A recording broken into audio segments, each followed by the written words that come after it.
आज पूरा देश कोरोना महामारी को लेकर चिंतित है और जिस तरीके से ये महामारी बढ़ती जा रही है, इसकी रोकथाम के लिए सरकार द्वारा कठोर कदम उठाए भी जा रहे हैं। भारतवर्ष के सबसे युवा बने महामंडलेश्वर बाबा हंसराज शाह उर्फ बाबा राघवेंद्र भारती ने बताया कि जिस प्रकार कोरोना महामारी अपना उग्र रूप धारण कर रही है, जिससे हर व्यक्ति के मन में इतना डर भर चुका है कि इससे बचने के लिए व्यक्ति को अपने अपने घरों में रहना ही सुरक्षित है। ये बीमारी जिस तरीके से देश में आई है, संसार के लिए बहुत खतरनाक साबित हो रही है। महामंडलेश्वर बाबा राघवेंद्र भारती ने कहा कि हमारे देश में जितनी भी मान्यता प्राप्त हॉस्पिटल या मेडिकल कॉलेज हैं, उन सब में सीसीटीवी कैमरे की व्यवस्था होनी चाहिए, ताकि जो मरीजों के परिवार वाले हैं उनको इस बात का एहसास हो कि उनके मरीज का इलाज पूर्ण रूप से हो रहा है, ताकि उनको मरीज की स्थिति का पता चलता रहे, क्योंकि मरीज का परिवार पहले से ही परेशानी की अवस्था में होता है। महामंडलेश्वर ने सरकार से गुहार लगाई, किसी भी मेडिकल या हॉस्पिटल में ऑक्सीजन की कमी नहीं होनी चाहिए। जिस प्रकार कोरोना महामारी अपना दूसरी बार उग्र रूप धारण किए हुए है,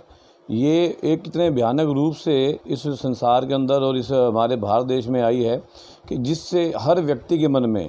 इतना भय है, इतना डर बस चुका है कि हर व्यक्ति के मन में ये भय हो चुका है। इस बीमारी से बचने के लिए हर व्यक्ति अपने आप स्वयं खुद अनेकों प्रकार के प्रयास कर रहे हैं घरों में कि इस महामारी से कैसे न कैसे बचाव किया जाए। और ये महामारी जिस रूप में आई है, ये इस संसार के लिए हर व्यक्ति के लिए बहुत खतरनाक साबित हो रही है। जितने भी हॉस्पिटलों में मेडिकल में मरीज हैं, उनकी जो हालत है, देखिए डॉक्टर तो अपना इलाज कर रहा है, परंतु जो उनके परिवार वाले हैं, जो अपने जो उनके अंदर लोग एडमिट हैं, जो उनके पेशेंट्स हैं जो वहाँ पे एडमिट हैं, उनके परिवार वाले असंतुष्ट और चिंता में इसलिए हैं कि उनको मिल नहीं पा रहे। इसलिए मैं प्रार्थना करता हूँ, मैं विनती है कि जो लोग अंदर एडमिट हैं उनके परिवार वालों तक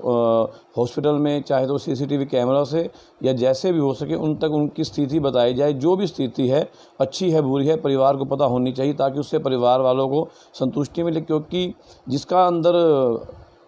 घर का इंसान एडमिट होता है, जो परिवार बाहर होता है, वो पूरा परिवार इस माहौल में जी रहा होता है, इस परेशानी में जी रहा होता है। उन्हें जब पता चलेगा अंदर क्या हो रहा है, क्या पोजीशन है, तो उसके बाद उस परिवार को एक संतुष्टि रास्ता मिलता है। इसलिए चाहिए कि जो बाहर जिनके मरीज अंदर एडमिट हैं, बाहर जो लोग बैठे हैं, उनके परिवार वालों को उनकी पूरी की पूरी उस स्थितियों को बता देनी चाहिए। ये भारत सरकार से हमारी विनती है, हम गुहार करते हैं कि इस समय में पूरा भारत हमारा जो ऑक्सीजन के लिए बहुत ज़्यादा परेशान हो चुका है कि लोग, आप देख रहे होंगे कि मीडिया में भी, सोशल मीडिया पे भी, कि लोग ऑक्सीजन लगाकर हॉस्पिटल के बाहर भी बैठे हुए हैं। मैं भारत सरकार से, देश के हमारे माननीय प्रधानमंत्री जी से और हरियाणा के माननीय मुख्यमंत्री से प्रार्थना करता हूं कि जितना हो सके ऑक्सीजन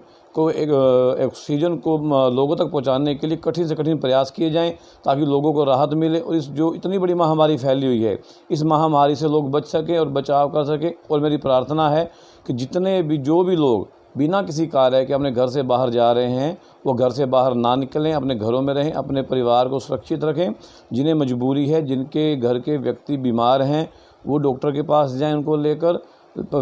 और जितना हो सके अपने घरों में रहें, सेफ रहें। और एक मैं और प्रार्थना करना चाहूँगा, जैसे हमारे आस पड़ोस में किसी के यहाँ कोई परेशानी या दुख हो जाए या कोई महामारी का प्रकोप आ जाए, तो आप उनकी सहायता करें, घबराएं नहीं,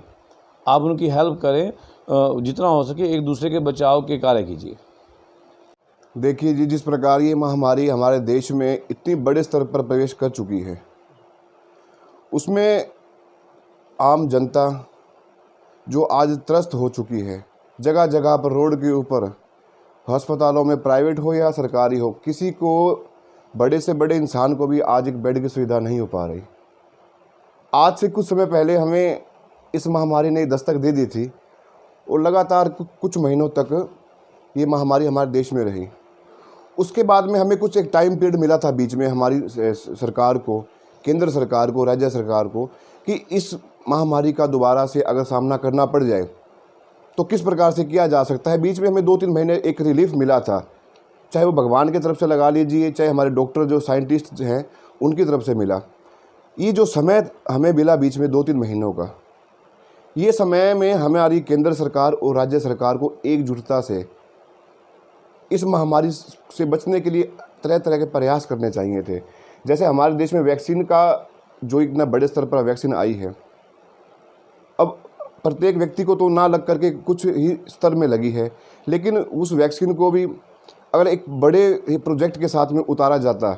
तो आज वो पूरे देश के हर एक इंसान को लगती। और मेरा मानना ये है कि हम बाहर देश में जो ये वैक्सीन सप्लाई कर रहे हैं, वहाँ सप्लाई को रोक करके हमारे देश के निवासी, हमारे देश के नागरिक को, ये एक एक नागरिक को वो वैक्सीन लगनी चाहिए। हमारा धर्म ये कहता है कि जब हमारा परिवार सुखी होता है तो उसके बाद हमें अपने समाज की सोचनी चाहिए। ताज़ा और रोचक खबरों के लिए यूं ही जुड़े रहें हमारे साथ और हाँ, हमें सब्सक्राइब करना ना भूलें। नीचे दिए बेल आइकन को ज़रूर प्रेस करें।